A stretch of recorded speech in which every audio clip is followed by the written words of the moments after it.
Bharatiya Janata party के आंखों के तारे वरिष्ठ नेता माननीय नीरज सिंह का जन्मदिन हर उल्लास के साथ पूरे प्रदेश भर में मनाया गया। इस जन्मदिन के अवसर पर डॉक्टर फिरोज अहमद हुदा ने भाजपा के वरिष्ठ नेता नीरज सिंह के जन्मदिन पर बहुत बहुत बधाई के साथ डॉक्टर फिरोज अहमद हुदा ने ये कहा, आज वह जो भी है अपने पिता के आशीर्वाद से काफी तरक्की हासिल की है।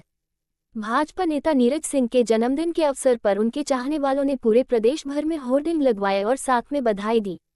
डॉक्टर फिरोज अहमद हुदा ने कहा कि रबीउल अव्वल इस्लामी कैलेंडर का तीसरा महीना होता है, जो कि सफ़र के बाद आता है। डॉक्टर फिरोज अहमद हुदा ने बताया, इस महीने ईद मिलाद उन नबी मनाई जाएगी। इसे मौलूद उन नबी या ईद मिलाद उन नबी के नाम से भी जाना जाता है।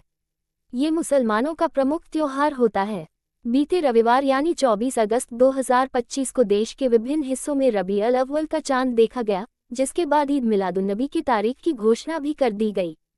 तारीख का ऐलान होते ही बाजारों में रौनक बढ़ गई और लोगों ने त्योहार की तैयारियां भी शुरू कर दी।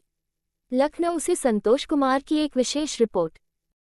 डॉक्टर फिरोज जी, भारतीय जनता पार्टी के आंखों के तारे नीरज सिंह जी का प्रदेश भर में जन्मदिन मनाया जा रहा है। लोग व्हाट्सएप पे बधाइयाँ दे रहे हैं, फेसबुक पे बधाइयाँ दे रहे हैं। किस तरह से आप एक नेता को बधाई देंगे? पहले तो आपका धन्यवाद संतोष भाई, आप इतना समय निकाल करके हमारे पास आए हमसे बात करने के लिए। आज 27 अगस्त को राजनाथ सिंह के पुत्र, जो कि भारतीय जनता पार्टी के आंखों के तारे भी हैं और जिनका आज जन्मदिन मनाया जा रहा है। आपने कहा प्रदेश भर में, हम तो समझते हैं कि पूरे भारतवर्ष में उनका ये जन्मदिन मनाया जा रहा होगा और खुशियाँ मनाई जा रही होंगी और लड्डू बांटे जा रहे होंगे, क्योंकि वो एक मामूली हस्ती नहीं है। हमारे रक्षा मंत्री, देश के रक्षा मंत्री के पुत्र हैं और भारतीय जनता पार्टी के वरिष्ठ नेताओं में उनका शुमार होता है और बहुत बड़े आदमी हैं। तो मैं तो समझता हूँ कि कश्मीर से कन्याकुमारी तक और आसाम से गुजरात तक उनका जन्मदिन बड़ी हर्ष उल्लास से मनाया जा रहा होगा। और जो भी उनके चाहने वाले, मानने वाले हैं पूरे विश्व में, वो भी आज जश्न मना रहे होंगे, खुशियाँ मना रहे होंगे। और मैं भी खुश हूँ, मैं भी जश्न मना रहा हूँ, खुशियाँ मना रहा हूँ क्या, और उनको बधाई, कोटि कोटि बधाई देना चाहता हूँ कि उनकी और लंबी उम्र हो और जिस तरह से वो देश की और उनके पिताजी देश की सेवा कर रहे हैं, वो और हमेशा लंबी उम्र पाएँ कि देश की सेवा हमेशा करते रहें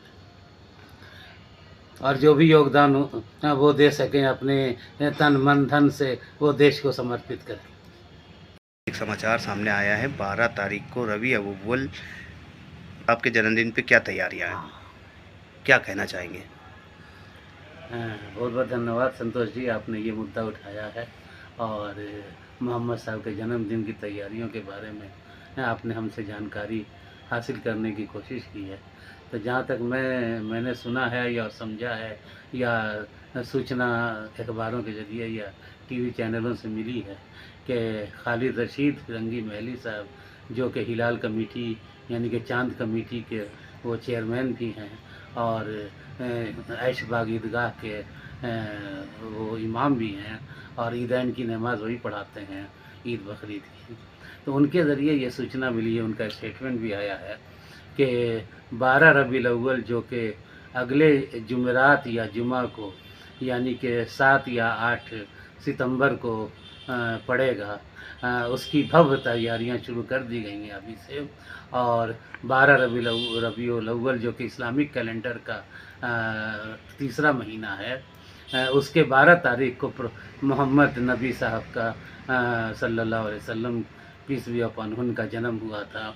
और उस दिन पूरे इस्लामिक वर्ल्ड में, पूरी दुनिया में मुसलमान बहुत खुशियाँ मनाते हैं और एक तरह से ईद का जैसा माहौल रहता है और उनके जन्मदिन पे बहुत हर्षोल्लास से दिल खोल करके लोग पैसा खर्च करते हैं, गरीबों को खाना खिलाते हैं, सबीले बांटते हैं, शरबत पिलाते हैं और बहुत सारे प्रोग्राम्स होते हैं उनके याद में। बहुत सारी मिलादें होती हैं, तकरीरें होती हैं, बड़े बड़े जलसे होते हैं, जुलूस भी निकाले जाते हैं और लाखों लोग उसमें शिरकत करते हैं।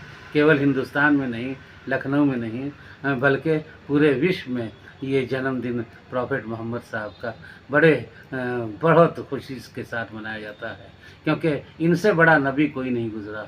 आखिरी नबी थे और आखिरी पैगंबर भी थे, लेकिन सबके सरदार थे। सब नबियों, जो करीब 1.25 लाख नबी और पैगंबर आए हैं, जहाँ तक कुरान से और हदीस से हम लोग को सूचना मिलती है, और 1.25 लाख के वो लीडर थे जो आखिर में आए और भगवान ने उनको आखिर में भेजा। तो उनके जन्मदिन पे हमने सुना है कि फिरंगी महली साहब भी बहुत तैयारियां कर रहे हैं और काफ़ी उस दिन खुशियां मनाई जाएंगी और गरीबों को खाना वगैरह भी खिलाया जाएगा। ये बहुत अच्छी बात है। कोशिश करूंगा कि मैं भी उसमें शामिल हूँ। Thank you so much.